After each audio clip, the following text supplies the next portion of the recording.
কত বছর পরে আসে।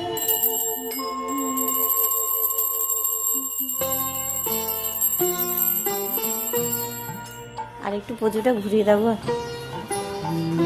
একটু ঘোরাবো ঠাকুর কাছে। আরতি করো, বললাম তো